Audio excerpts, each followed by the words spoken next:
Right, good morning, good afternoon, good evening, whatever time it is where you are. Thanks for joining us. And before we get too far into this, could somebody pop something into the chat to confirm that they can hear me and see my terrible shirt, please? Pause for a second. We've got people on, so... Can you hear me, Nigel? I can hear you loud and clear. Wonderful. As long as you can hear me, I'm going to make the assumption that everybody else can hear me as well. And there we go. So Paul has said he can both hear and see my terrible shirt. Wonderful. So anything that goes wrong today is my fault entirely. We are broadcasting this live on LinkedIn, Facebook, and Periscope as well. So if you're watching on any of those platforms, I hope the magic of live streaming is working as well as it should. If you are watching on those platforms and want to ask questions or get properly involved with the chat, head over to Crowdcast. I think the link should be on both LinkedIn and Facebook for you to do that. You'll get the full experience then, and you'll be able to chat with the rest of the attendees. You'll be able to ask questions of Nigel. I'd love to be able to cover it across all three platforms, but I just don't have the mental capacity. So we've got a really insightful session for you today. I've got with me our guest speaker, Nigel Holland of the Holland Network, who's going to be talking us through the importance of resilience, both personally and for businesses and teams.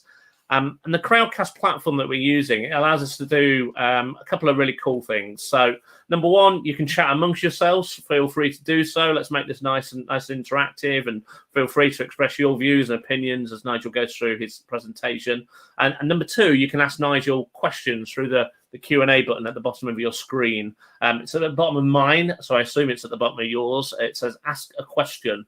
Click on that, pop your questions in, and then at the end of Nigel's presentation, we'll work through those and try and answer as many as possible.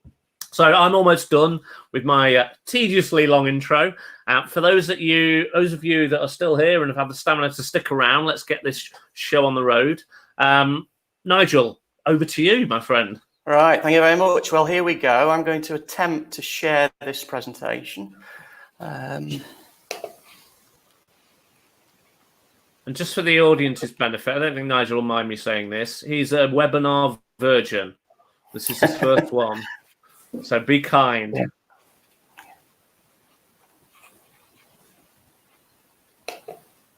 It's coming, folks, believe me. There we go. Woo! Here we go. We are off and running. Right, everybody. It's a pleasure to be with you this afternoon. It's a glorious day. And I hope you get a lot out of this brief trot through resilience.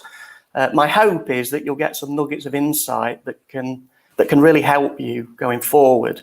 The running order, we'll start off with a brief intro to myself. We'll look at some definitions of what resilience is and what it isn't. We'll briefly remind ourselves about why resilience is so important, why now. And then I'll introduce you to a model that I've developed that's composed of 6 foundations. It's been developed using the latest research and my own experiences, but I hope you do find stuff in here that you can really use and take away. And I will talk about some resilience takeaways at the end. So about me, very briefly, I'm not a psychologist, I'm not a behavioural scientist, and I'm absolutely not a mindfulness guru, but I do think I understand resilience. My credentials in this area, I've spent 30 years leading businesses, latterly as president of Tata Global Beverages, but I also work for Boots and Kraft. I'm a performance coach. I have my own coaching business, the Holland Network. I'm an avid emotional intelligence advocate and student. I'm a father, son and a husband, I think, which helps in the field of resilience. And I think, I have to say this, I'm also a Leeds United fan, and anybody that knows anything about football knows how painful that is, and that's really built my resilience muscles. So importantly, though, I really believe that resilience is the most important attribute for leadership right now. So let's kick straight in, and I just want to share with you a couple of definitions, and I'm sure that in the current climate, you may be very aware of these definitions, but resilience, the dictionary definition of resilience is the act of rebounding or springing back. It's the capacity to recover quickly from difficulty. The research suggests that this is really genetic and based on your personal experiences, and everybody has a natural level of resilience. Stress, on the other hand, is really the perception of being unable to meet demand and the sense of being unable to cope. And unlike resilience, stress can be managed. It's an ability. Now, resilience and stress, not surprisingly, are linked. Higher stress chips away at your resilience, and it becomes somewhat of a vicious circle. So the secret really is to manage stress, to build long-term resilience. Why resilience? Why now? I mean, I think it's fair to say that resilience is now in sharp focus. I think COVID-19 has magnified tenfold all the key main causes of workplace stress. Things like insecurity, redundancy, change, isolation, general financial worries, health issues. All these issues, like I say, have been massively magnified by COVID-19. And of course, the effects of lost resilience caused by this tidal wave of stress becomes a real personal issue and a personal challenge, physically, emotionally, psychologically, and behaviourally. And that all leads to lower productivity and faltering performance and, of course, personal misery and despair. But, you know, all is not doom and gloom. And actually, the cumulative negatives of all these personal impacts will impact the organisation. So improving resilience is now, I would say, a real business imperative. It is very personal, but cumulatively it becomes very important to the business. And the benefits of greater resilience include things like more engagement, more proactivity, more creativity, more agility, and definitely more collaboration. And of course, the people within the business will be protected, the mental health will be protected as resilience is bolstered. So in the current climate, I really don't think that you can ignore resilience. So that's the preamble. You know, what can we do to actually stop stress chipping away at resilience? And I've developed a model based on a shed load of research that has 6 foundations at its core. We use this in our coaching to, first of all, assess personal resilience, then do exercises to raise awareness of the results and the findings, and then that leads into action plans. And I really want to use this webinar to skip through these foundations, and hopefully it will enable you to really reflect on what it means for you. So the 6 foundations. Sorry to interrupt. Quick question. How can somebody assess how resilient they are? And if you're going to cover this later on, let me know. But sometimes people don't know until that bad stuff happens, so to speak. Yeah, so it's a psychometric questionnaire. So basically, the psychometric questionnaire is split into the foundations. And obviously, the person filling the form, the questionnaire at the beginning is unaware of what the foundations are and can't really attribute meaning to the questions. So they can't game it? No. Yeah. Not really. Okay. Although I've just done it on my children and I think they cheated somewhat. But but broadly, there is a psychometric test that then reveals which areas an individual is strong in and which areas need further work on. Okay. Cool. Okay. Thank you. Yeah. So the 6 foundations that I'm going to trip through, if you like, in this presentation are purpose, focus, belief, acceptance, adaptability, and thinking. And purpose really is what I call the cornerstone foundation. It's the one that holds all the other parts of the model up. It's the key building block, if you like. So if we start with purpose, what we're talking about here is what is meaningful and most important to you as an individual. How are you setting goals around what's important to you?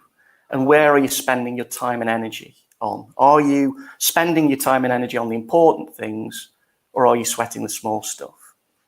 It sounds obvious, but with purpose, when you get the purpose right, it becomes a compass to keep you on track when facing difficulty, which fuels determination, persistence, and hope, and tries to stop habitual busyness on stuff that's frankly not important. Resilient leaders, in my experience, as a leader of a big business, know what's important, and they have purpose, which guides their action daily, weekly, monthly, annually, personally and at an organizational level. And they can articulate the purpose with real clarity and simplicity. Resilient leaders also have very distinctive values, which they live by consistently, which gives them wide credibility. And so whatever the external world throws at them, they act in the same way. So resilience coaching asks you people, do you know what's important to you right now? Have you got a clear direction? Does your activity daily, weekly, and monthly reflect where you want to get to? We do an exercise called the Windows exercise, where I ask participants to look through a window with different window panes that represent key things to them and visualize what they want to see out of those windows for the next year, what they want to feel, what they want to achieve, and then look where they are now. And that gap leads to actions. And all those actions and all those window panes become the important things to that person. Resilience coaching also asks you, what are your distinctive values that you live by? If you got 10 people in a room who you respected and asked them to pick 4 words which sum you up, what would you want them to be? God, I don't think I'd dare ask that. Yeah. I think 3 of them might be beeped out. Yeah.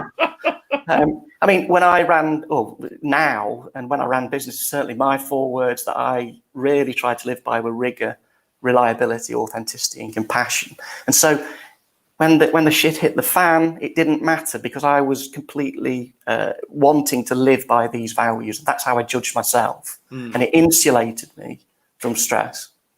So that's the first foundation. The second foundation is something I've called acceptance, which is all about letting go. And it really means letting go of ego and the need for control, accepting that adversity will strike, and learning to go with what is. The ego, as we all know, can be poisonous, and it drives often intent. And it fuels the desire to compare with other people, to win at all costs, to be liked, to fit in. And whereas control, on the other hand, the need for control is, you see this all the time, where people are trying to control the uncontrollables. They're trying to control other people, spending hours negotiating and influencing to try to get people to think the same way that they do. And also the need to know everything, which clearly results in things like micromanagement and perfectionism. Resilient leaders, on the other hand, they look for the win-win outcomes. It's not about win-lose. They completely get the empowerment equals accountability equation. They give people freedom to act, and then they hold people accountable. And they keep things in perspective. They are unflappable, and they stay calm. Resilience coaching will ask you, how much do you need to be approved, to be liked? And how often, how easy is it for you to say no? And when does your ego infect your intent? There's nothing more powerful than a pure intent that's not infected by ego. And are you a control freak? Do you micromanage at work, or seek perfection? So this is the second building block that the coaching would explore to raise awareness and result in action. The third building block. Sorry, Nigel. No worries. From me. So on that kind of micromanagement point, I guess some people who do micromanage probably do it because if they think it's going to reduce their stress because they're more in control, and it's actually the opposite. Totally. People, the management or the leadership that doesn't suffer stress in this area gives people freedom, which gives people more motivation, but then it gives them the opposite side of the equation that they can really bring home, which is the accountability. And that really reduces stress, and also reduces the stress of the people that work with you. And I guess the less stressed your people are, that has a cultural effect as well on everybody else in the business and yourself. So naturally kind of calms that effect down. Okay. That's right. Good. That's right. Yeah. So onto the third foundation or building block, which is all about adaptability. And this is something that people usually associate with resilience. This is really It really means looking for opportunities in change rather than all the issues or problems. And of course, some people are naturally better at this than others. And once you've tuned in to the opportunities, it's then about putting together a plan with a clear end outcome and manageable milestones that can be achieved. And doing what you say you would do is critical to build inner confidence and gain credibility with all the people that you deal with. Resilient leaders always prioritize new ideas and innovation. They value learning in general and recognize that business strategies are not fixed and new strategies can emerge from a changed environment. Resilience coaching will ask you, do you see opportunity or danger in things and change? You may not be aware. When I was a marketing director back in the day, I must have been a nightmare to work with because my focus was always on danger and risk. It must have been terrible for the creative agencies who were constantly giving me new communication, new innovation. And my first default was always to look at what could go wrong. It's only now that I really realize I was like that. But again, the coaching would identify this in people. And the other question I would ask is, do you proactively look for opportunities in problems? This COVID-19 situation, have people actively spent time thinking about what the opportunities are here?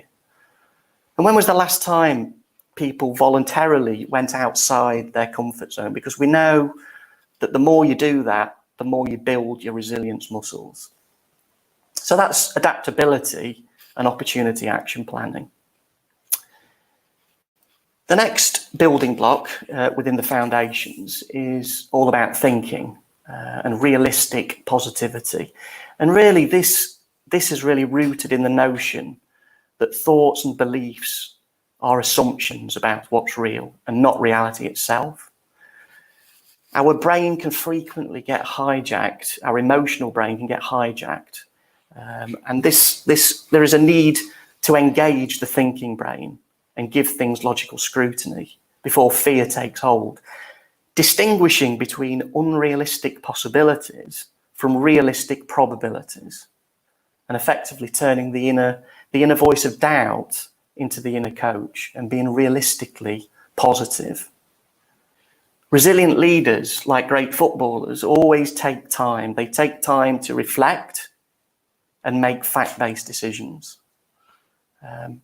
And the resilience coaching would ask you, do you often jump to the wrong negative conclusion? An adverse event happens, you associate a belief with it, causes you to act in a certain way. And when does your emotional brain take over and fear hijack yourself? And your knee-jerk reaction is then regretted the following day. The venomous email to the boss late at night, the reflection through the night and the next day, and you realize you probably got this wrong. And the coaching would also ask the question, are you more often an optimist or a pessimist? Pessimists notoriously suffer far more stress. If there's a problem, it's my fault, it's permanent, and it will always be that way. That is the classic mindset of a pessimist. Okay? And then the penultimate building block really is all about belief, self-belief, and confident self-awareness. And what this is all about is recognizing that we all have the ability to deal with adversity and life's challenges. You have things which make you uniquely brilliant. You have a personal resilience model which you've accessed in the past to deal with difficult times. There is a need to constantly remind yourself of the skills that you have, the abilities and capabilities, the support that you've gained, the relationships you've built, the role models that energize you, the feedback that you've gained, the strategies and approaches you've taken in the past to solve problems, and frankly, the wisdom that you've got through your life and your insight and your experiences that you've had. And once you've accepted and recognized this resilience model in yourself, it's then about standing up for your rights with both empathy and assertiveness. Because we all have the right to live the life that we want to live. Resilient leaders absolutely build trusting, strong relationships and regularly seek feedback. This is not a weakness. This is a huge strength. They invariably have private sounding boards and are not afraid to get support. They use the shield of empathetic assertiveness when they communicate, always trying to show understanding and connecting first, then pivoting in conversation to clearly state their own position in an open, honest and confident way. Happy to challenge and happy to admit mistakes. I think that's a massive one, that the latter point. People, you see it very often with leaders of both large organizations and smaller businesses as well, that lack of understanding of how important it is to admit mistakes, and actually how that can give people confidence rather than the opposite. They assume that by admitting mistakes, actually it's almost a weakness, isn't it? I think. Yeah. And it's not at all. Yeah, definitely. Vulnerability and being prepared to share concerns or worries or, admitting mistakes, as you say, is a part of assertiveness, in my opinion. And the classic danger is that people either become afraid to be assertive and end up being passive, or completely get it wrong and become aggressive. But the shield really is first of all using the empathy part. It's not sympathy, it's not agreement, but it's listening to understand. And it's then giving you the right to be assertive and to clearly say what you want, the right to live the way you want to live, which is a classic part of resilience. So the resilience coaching would ask you to recall times when you have overcome difficulty, adversity in the past, and what you did, to start to recognize your own unique brilliance, your own resilience model.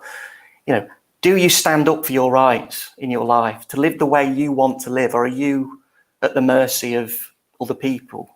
And what is meant by being truly assertive? Because I think assertiveness is a key component of resilience and too easily gets mixed up with aggression. And when it's mixed with empathy, it's an absolutely winning communication formula. So the final building block, and I appreciate this has been a real gallop through, but the final foundation is really all about focus and being present. And again, this is becoming increasingly well documented within resilience theory. So stress absolutely comes from ruminations on the past, like guilt and resentment and bitterness, or worrying about the future. But the truth is that we have to recognize that we have no control over the past or the future. The only control we have is the present moment. And this is the only moment that's real. And more than that, for me, really, it's about trying to find ways to savor the moment with an attitude of gratitude and self-compassion, being thankful for what we have and who we are. And in my experience, resilient leaders focus on the present and get into task flow. They are less likely to be concerned and worrying about the future and dwelling on the past. They do generally have more of an attitude of gratitude. They are thankful each day for what they have. And they understand the need for physical and mental self-care. And because of this, are generally more energized than people who are less resilient. And in our coaching, what we seek to do is to bring you back to the present through meditation and disciplined mindfulness. And we ask participants to think about how can they be grateful each and every day for what they have, which I think is a key important thing. So, Alan, these are the resilience models. Like I say, this webinar is a real gallop through them. It's not an actual coaching session. It's not trying to raise people's awareness, but I do hope that it has given people some reflective nuggets of inspiration that they can probably take away. And with that in mind, if somebody was to say to me, what's the 10 things that we could think about? These would be them. So first of all, it's about, working out what's important to you, using an exercise like the Windows exercise, and then pursuing it, looking at what you spend your time on. Is it an activity daily, weekly, monthly that's taking you to a place that you want to be. Secondly, it's about accepting adversity. Adversity is going to happen in life. And the people that suffer less stress and therefore maintain resilience find a way of accepting what is. Thirdly, it's about concentrating on the controllables, which I think, is a well-known phrase. It's not looking at the uncontrollables, it's focusing on the controllables and your own reactions, which you are in control of.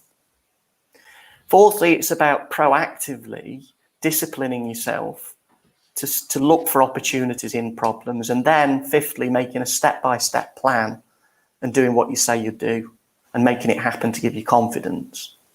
I'm glad you clarified what DWSYSYWD stood for. I have this, I think, verging on disability around any kind of acronyms or abbreviations. Yes. And my brain just goes blank whenever I see them. I think it came on when I worked last for a big corporate where almost every other word was some kind of 3-letter abbreviation of things, and my brain was fried by it. There's no countdown conundrum with that set of letters. I can't think of one. So the sixth thing is to constantly remind yourself that you have a thinking brain as well as an emotional brain, to reflect more and more on reality and give things logical scrutiny rather than acting in the heat of the moment or feeling a certain way because your belief is faulty without checking out your thinking. Seventhly, and very importantly, it's really about standing up for yourself and realizing that you've got the right to live the way you want to live, and so has everybody else. And then being empathetically assertive. Eighthly, it's believing in yourself. That they're hollow words, in theory. It's the magic of coaching is bringing that alive. It's raising the awareness of people that actually they are good if they really thought about it more. Ninthly, the whole aspect of relationships and seeking support and help and vulnerability, as you say, Alan, these things are important and positive. It's important to have relationships. No man is an island. It's important to find resilient role models that energize you. And then finally, it is about focusing in on the present and being mindful and savoring the moment. So, final chart from me, and Alan didn't want me to present this, but if you're wrestling, listening to this with how to build resilience for yourself, for your teams, and for your businesses, and would like to know more, then please give me a call. But thank you very much for your time today, and I'll hand back to you, Alan. Yep. All right, lovely. If you could stop sharing your screen, that'd be wonderful. Yeah, and then you're back on. So that was really interesting, Nigel. Thank you. I've got a couple of questions I wanted to ask you, and we've also got a couple of questions from the audience as well. One thing that leapt out right at the beginning of your presentation, you mentioned that resilience was genetic or is genetic. And I really wanted to understand how that can be. Is it something that's hereditary? If your parents are particularly resilient, is it likely that you're not going to be, or is it just a random stroke of luck or bad luck as to whether you'll lack resilience? Yeah, the resilience theory is very complex, and it's gone through many different sort of stages of development. To begin with, there was something called the innate theory of resilience, which was all genetic. Okay. Then it's moved into things like environmental things that help you not get unresilient, if you like, so things to support you. And then over recent times, it's been about learning and how you can build the capacity to be resilient. So broad answer to your question is, I think it's a composition of genetics and personal experience and the support that you get. So it's a bit mixture of nature and nurture in a way, then. Yeah. Okay, and interesting. But you can build it more, of course, because that's what you help people do. And on the, I'll call it the Blockbusters grid at the end, the 10 steps. Yes. For anybody old enough to remember Blockbusters, or actually in the UK, you'll know what I mean, hopefully. Yes. And where the first one around where people should start was about working out what's important. And for many, that people might struggle with that itself. How can people actually make those decisions around what's important? Yeah, and when you do a webinar like this and you tell people to focus on what's important, it's quite a hollow message. But really, in the coaching and working with people, it's trying to help them access what really is important. And I keep talking about that Windows exercise where you actually ask people to think about the themes in their life that are currently important, you know, like a career, health, children, partner, whatever. And then to spend disciplined time just thinking about what they want to see out that window. Okay. So just by giving it a theme and a window pane means that theme is important. And then once you've got the visualization and you look at what's happening, you've got a gap, and that then leads to brainstormed actions. So that you can start sort of questioning, what am I doing each day and where is it taking me? Yeah. Okay, that makes sense. All right, cool. Let's go to some audience questions then. So we've got a question here from Ellen. Ellen says, do you have any advice as to how to take that time to be mindful and be present, as taking time for oneself always causes guilt? Do I have any advice? I've got to be honest with you on this, right? I am absolutely personally, that is my worst building block foundation. I am poor myself personally at living in the present because I worry too much. Okay. But having said that, you know, the thing is, the discipline here and the right that you've got, Ellen, is to make time for yourself. The small moments, you know, first thing in the morning, the lunchtime break, go and find moments to be with yourself, to look around you and be more mindful. Obviously, yoga and meditation and things like that help enormously as well. But there's no reason for you to feel guilty at all. It's making you more resilient and therefore more productive. And I guess even if you do momentarily feel guilty, the benefits of that kind of thing in terms of your health, your happiness, your mental well-being, etc., will then manifest themselves in terms of how you interact with other people anyway. So it will make them indirectly happier as well. Yeah, you'll be better company, but also you will be more efficient and better at what you do, and you'll get better results for yourself and for the businesses you work for. So exactly. There's definitely no need to feel guilty. Okay. Wanda's asked, is the psychometric assessment based on the big 5 personality traits? No, the psychometric, the test is very much linked to the foundations. So what happens is there's 42 questions off the top of my head, and these questions are randomly ordered. And from this, you can then decipher how people fare on each of the foundations. Importantly, they may not be aware of what they're doing. They may not be aware of just how good or how bad it is. And that's the beginning of the coaching and the workshops, because that's the real sort of signal to people. And that's where the coaching is directed. And if somebody wanted to do that assessment, how would they go about it? They can give me a call any time. I've got the questionnaire. I've literally just practiced it on my children and my wife, and they all got some very interesting results, which I can honestly say made them all think about themselves. Did they all highlight one particular piece of stress in their life that they shared? Yeah. You.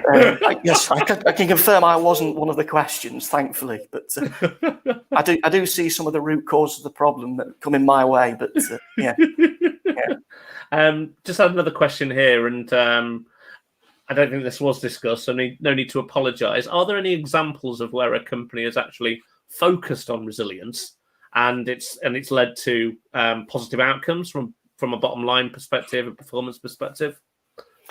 Do you know what? I'm sure there are, but the thing about resilience is that what you have to start with, obviously, is at the personal level. Yeah. You know, it's at the unit level, it's the individual level. It's a bit like engagement when you're looking at engagement surveys and stuff.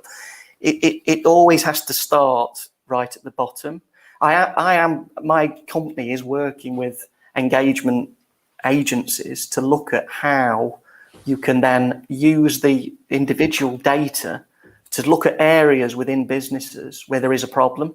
Yeah. So, for example, you may find that, I don't know, a geography may have a particular problem with a particular foundation, or it could be a particular function or a team of people, which then will lead you into all sorts of areas. So organizational resilience can definitely come out of the personal thing. Off the top of my head, I can't, in all honesty, give examples of where organizations have benefited without doing the research, but I'm utterly sure there will be. And I guess where you will have, though, are examples of individuals that you've helped and supported, rather than necessarily seeing their direct impact on the bottom line of a company. You'll see the individual impact on that person and their own performance. Yeah, no, I don't think there's much doubt that that's the case. Yeah. Okay. Excellent. Listen, guys, I'm always happy to give people time back in their days. We didn't say this was going to necessarily be 20 minutes long, half an hour long, or an hour long, but people normally put an hour aside. But I've asked you all the questions that I've got, Nigel. We've covered off the questions that the audience have had, which were really insightful. Great questions there. So, Nigel, big thanks to you for your very, very insightful session. It was fantastic. Big thanks to the audience for joining us. I've learned a load today. Don't forget to share your favourite part of today's session on LinkedIn if you could, and use the hashtag #ChatTalent. That would be really appreciated. And as always, a big thanks to everyone for supporting Chat Talent. It means a lot. Okay, thank you very much. Cheers, guys. All the best.